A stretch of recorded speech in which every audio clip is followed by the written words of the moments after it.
My mother-in-law figured she'd be doing us a favor by updating the big family calendar in our kitchen. She gave me this smug little smile and said, "We're always so forgetful."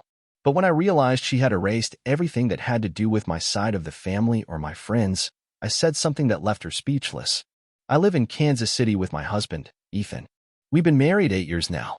We've got 2 kids and both of us work full-time jobs. He works in information technology at a logistics firm downtown, and I run a dental office.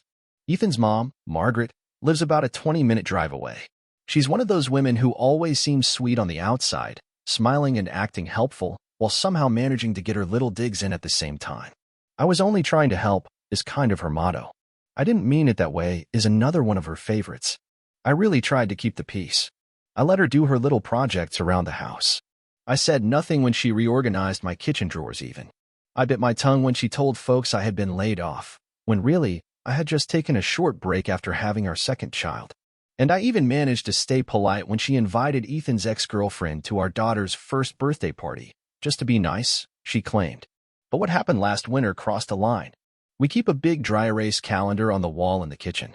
Honestly, it keeps our whole world spinning. Between work, school events, sports practices, doctor visits, and everything else, that calendar is how we stay sane. Each person in the family has their own color. We write down every plan, every appointment, every reminder. A couple weeks before Christmas, I had to travel to Denver for a dental conference. It was just a quick 3-day trip. Margaret offered to stay with Ethan and help out with the kids while I was gone. Against my better judgment, I said okay. She told me she wanted to do a little tidying up around the house. When I got back, everything looked normal. Nothing seemed out of place. But a few days later, I happened to glance at the calendar, and I just stood there, frozen. My cousin Tara's baby shower? Gone. My sister's birthday dinner? Gone. The yearly coffee catch-up I do with my 2 best friends from college? Gone. The kids' play date with my friend Jamie's twins? Also gone. In their place? Things like Ethan's work dinner, a visit from Margaret, a church fundraiser hosted by her friend Carol, Ethan's haircut, and get this, a note to pick up Margaret. Now, do not get me wrong. I have no problem with Ethan going to dinner with his coworkers or getting a haircut. That is not what this is about. What bothered me was that everything related to my friends, my side of the family, my social life was wiped out like it never even mattered. So I asked Ethan about it. I said, "Hey, did you erase anything off the calendar?" He said, "No. Why?" I said, "Some of my stuff is missing." He goes, "Huh. Maybe one of the kids did it." And I replied, "They'd need a ladder, Ethan." He laughed and said, "True. Oh wait, my mom did clean up the kitchen. Maybe she thought she was helping." Helping. That word. That smug little word. I gave her a call. I was calm, polite even. I asked if she had erased anything from our calendar. She said, "Oh, that old thing? It was so messy. You could hardly read any of it. I just cleaned it up while I was there." I said, "You erased all of my plans." She said, "I didn't know they were yours. I just assumed you forgot what was really important. You're so busy all the time. I figured a little help wouldn't hurt. You know how forgetful you can be sometimes." And the worst part? I could actually hear the smirk in her voice through the phone. That is when something inside me just shifted. Forgetful? Me? I am the one who keeps track of every appointment, every school day, and every family gathering. Ethan can barely remember our anniversary. I work full-time, run our home, raise our 2 kids, and she has the nerve to call me forgetful? This is coming from a woman who still needs help figuring out how to send an email attachment. But I didn't yell. I didn't lose it. I just started making a plan. About a week after the calendar fiasco, Margaret came by again and offered to help decorate for Christmas. I said yes without hesitation. She lit up with excitement, absolutely thrilled to be asked. I let her take over the front room and the staircase, told her she had full creative freedom. She basked in the praise, soaking it all in while she hung garlands and fluffed wreaths like it was her life's calling. Meanwhile, I was busy taking photos of every single room in the house, making sure I had a record of everything. That was step 1. Step 2 was giving her a taste of her own kind of help. I offered to set up her new iPad for her, and she handed it over, passcode and all. I connected it to what she thought was our usual family calendar, but really, it was a duplicate, linked to my own email, not the shared account we all used. She didn't notice the difference. She believed we were syncing calendars so she could stay informed and never miss anything again. I told her as much, with a sweet smile, like I was doing her a favor. Then I gave her what she had claimed to want, every single event, appointment, and errand. But every one of them had her name on it. Every visit to the hairdresser, every trip to the grocery store, every minor task either Ethan or I mentioned, I added it to that calendar. But I framed them all as her responsibilities. According to her calendar, Margaret was supposed to be picking up groceries, baking cupcakes for school fundraisers, babysitting, and helping with organizing the garage. Every day had something. Within a few weeks, she was in total chaos. Double-booked, triple-booked, confused, and overwhelmed. Eventually, she called Ethan to ask why she was being listed for errands that made no sense. He told her I was the one handling the calendar now. That led her to call me, flustered and panicking, wondering why she was expected to spend an entire day at my house doing yard work.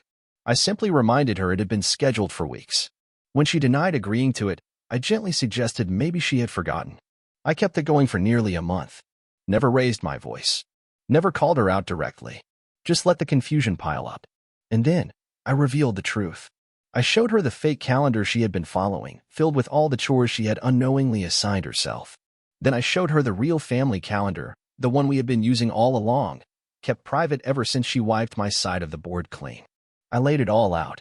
Everything she had missed, and everything she had wrongly inserted herself into. She went red with embarrassment, said I had tricked her, called it cruel. But I told her calmly it was just a reflection of what she had done to me. Sometimes, you have to feel the sting yourself before you realize it's even there. Since then, she still comes over, but she doesn't go near the calendar. She asks before organizing anything. And I haven't forgotten what she tried to wipe out of our lives. After that, Margaret kept her distance for a while. She stopped with the little jabs, didn't call as often. But I could tell it wasn't over. Her silence didn't feel like peace. It felt like a storm quietly building. About a month later, we were at a New Year's party at Ethan's cousin's place in Overland Park. Margaret was working the crowd, laughing louder than needed, playing the doting mother. And then, right there in front of half of Ethan's extended family, she made a show of saying how glad she was to be let back into the calendar, like she had been locked out of something that should have always been hers.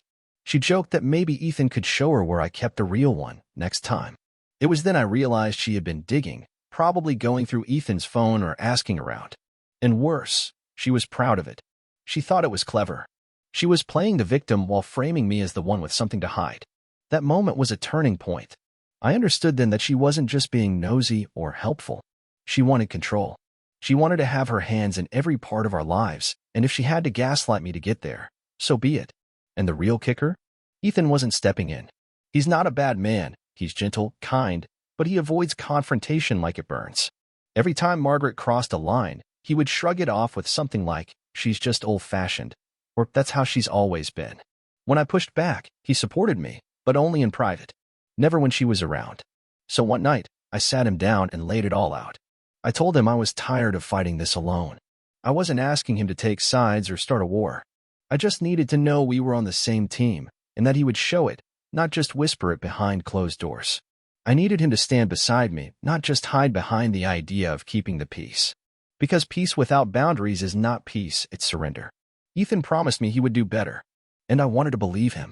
I really did. But Margaret wasn't finished. A couple weeks later, she tried a new angle. She started inviting me to join her church women's group. Now, I have no problem with church. I believe in God. But her church was something else. It was intense and judgmental, the kind of place where people question your clothes and why your kids do not attend their school. I turned her down, politely, thinking that would be the end of it. Instead, she brought them to my house. I came home from work on a Tuesday to find 4 unfamiliar women sitting around my kitchen table, sipping tea from my mugs, chatting about surrendering your home to God. I just stood there, frozen, trying to process what I was seeing. Margaret gave me that cheerful, innocent look and told me she had assumed I would be happy to host, that I needed the fellowship. That was the breaking point. I held it together, barely. I asked the women to leave kindly, but firmly. Then I told Margaret in no uncertain terms that this was a final warning. She had no right to invite people into my home without asking. She just smiled too much and said I seemed stressed, which only made it worse. And then, as she always did when things did not go her way, she went too far. 3 days later, one of Ethan's aunts forwarded me an email. It was from Margaret. A long, dramatic message she had sent to several of Ethan's relatives and one of her church friends. In it, she said she was deeply concerned for my mental health, claimed I was paranoid, controlling, and prone to angry outbursts. Said I was isolating the children from their extended family, that I had erased Ethan's identity and weaponized the calendar. I stood there holding the phone, shaking. She had turned the calendar into ammunition and made me the villain. And the worst part? She hadn't even sent it to me directly. I waited until Ethan got home. I handed him the phone and said nothing. He read it, and the look on his face said it all. Finally, he spoke, softly, almost stunned. He told me he didn't even recognize the person who wrote that. That night, he called her. I could only hear his side of the conversation, but it was serious. He told her she had gone too far, that what she had done was not love, it was manipulation. He said we needed space. No more visits. No surprise drop-ins. No more help. She cried, or maybe pretended to. But he stood firm.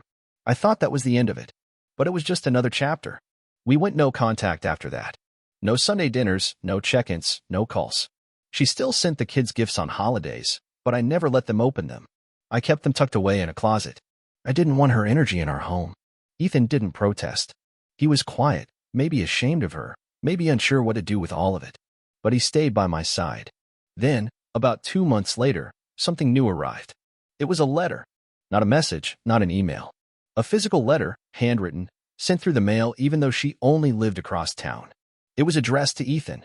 She started off by saying she understood why he hadn't been answering her calls. She forgave him, she said. And she forgave herself. That was the tone, self-pity dressed up as grace. Then she wrote something that made my blood run cold. Families should never let outsiders tear them apart. Outsiders. That was me. She didn't even have the decency to use my name. The rest of the letter rambled on. Memories of Ethan's childhood, nostalgia for the days when everything was simpler.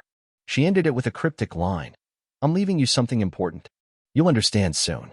We sat with that for a while, unsure what to make of it. Ethan didn't call her. I told him not to. Let her sit in whatever guilt she had.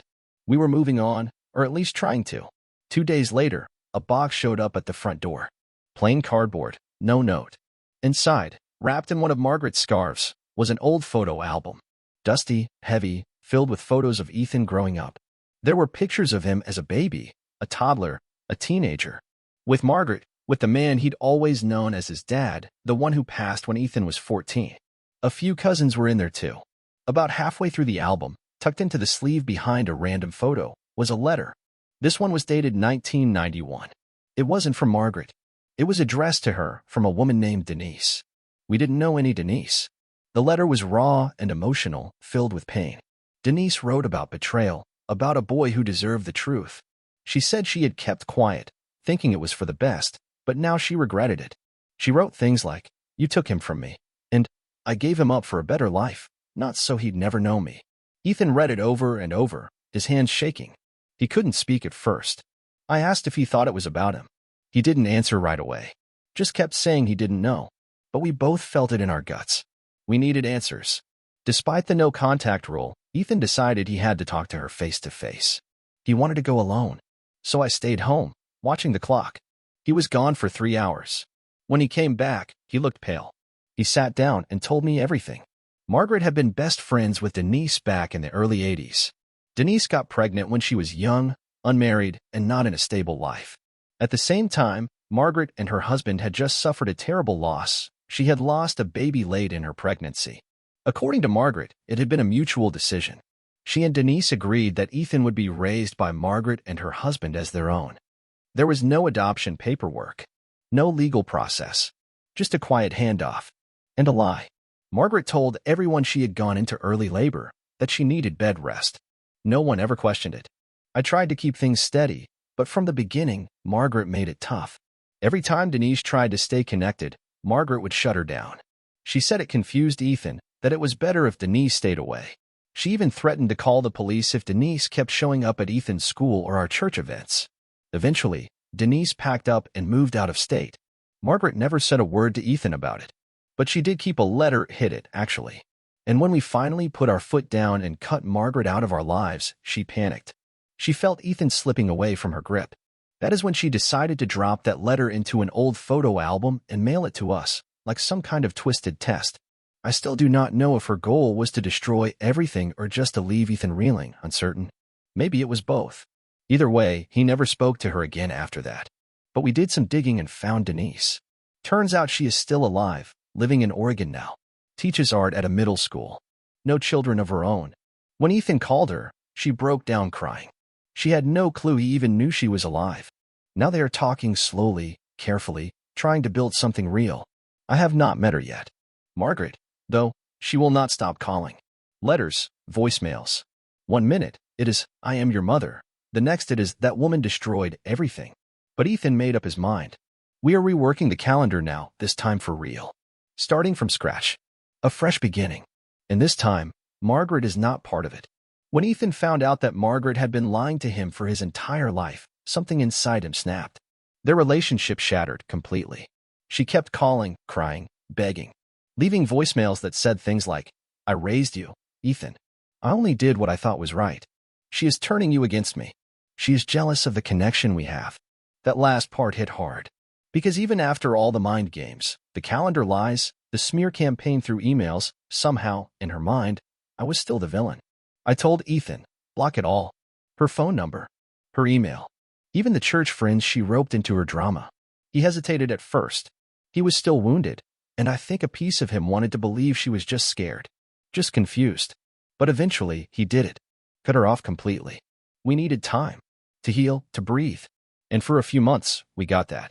We even flew out to Oregon and met Denise in person. She was warm, but shy. Nervous, too. She cried when she hugged Ethan. And even though the whole thing was messy and painful, there was something peaceful about it. Like something finally settled into place, like a puzzle piece that had been missing. But Margaret? Ethan's aunt gave us the heads up. Margaret was planning some big retirement celebration at the community hall in town. She had invited the whole extended family. It was going to be her grand finale, her way of saying, I am still in charge here. And I will be honest, I was still angry. But I had no intention of going. I wanted to move forward. Then the invitation showed up, delivered by hand. There was a sticky note on it. Just said, no hard feelings. Hope to see you there. After everything she had done. A sticky note. Ethan read it, walked over to the trash can, and dropped it in without a word. But it stuck with me. I could not let it go. That is when I made a mistake. I wanted closure, not just the kind where you walk away, but the kind where you stand tall and finish it. In the games. All of them. So I went. And I did not go alone. I brought Denise with me. We walked in together, shoulder to shoulder. Margaret was across the room, laughing with a glass of wine in her hand. Then she saw us. She froze. The room went quiet. All eyes turned to us. I stepped forward. Just me. I figured it was about time folks heard the truth, the real reason Margaret decided to retire. Someone chuckled under their breath. I heard another voice whisper, confused, asking what was going on. I cleared my throat and stepped up. Most of you know Margaret as a caring mother, right? Well, there's something else you should know. She is also a liar. I reached into my coat and pulled out the letter. The original one. From Denise. She took a child that was not hers. Kept him. Lied to everyone. Her friends, her family, even the woman who once trusted her. That is when Denise stepped forward. You could hear how shaky her voice was, but she spoke anyway. I am Ethan's birth mother, she said. Margaret took him from me and shut me out of his life. I tried, for years, to reach him. Gasps rippled through the crowd. Somebody dropped a glass. Margaret came stomping across the room, red-faced and furious. You are ruining everything, she shouted. This was supposed to be my night. I looked her square in the eye. You ruined your own legacy the moment you started cutting people out of Ethan's life. Margaret snapped. I gave him a better life. No, I said. You gave him a life built on lies. And when you realized you couldn't control mine, you tried to tear it apart. Right there in front of everyone, she slapped me. The room went dead silent. That was when Ethan stepped out from the back. I hadn't even known he came. He didn't say a word at first. Just walked over and stood between me and Margaret. Then he turned around and faced the whole room. This is the last time I'll ever speak on this, he said. Yes, Margaret raised me. But she also lied to me. Hurt me. Tried to destroy the woman I love. And when I finally uncovered the truth, she twisted the story to make herself the victim. Then he turned to her, his voice steady but cold. We are finished. Do not try to contact me again. He reached for my hand. Then he turned and wrapped Denise in a hug. We walked out together. Margaret did not follow. She just stood there, surrounded by family and friends, folks who now looked at her like she was someone they barely recognized. 6 months later, we packed up and moved. New town, new jobs, fresh start. Denise is part of our lives now. We talk every week. She comes to visit often. The kids call her Grandma D. They never ask about Margaret anymore. Margaret did send one final letter. No apology. Just a line about how she hoped Ethan would remember who really loved him. I never let him read it. I tossed it in the fireplace and watched it burn. Maybe I should have let him make that decision himself. Maybe that was my last mistake in all this. But I have made peace with it. Because I have come to believe some people do not deserve the last word.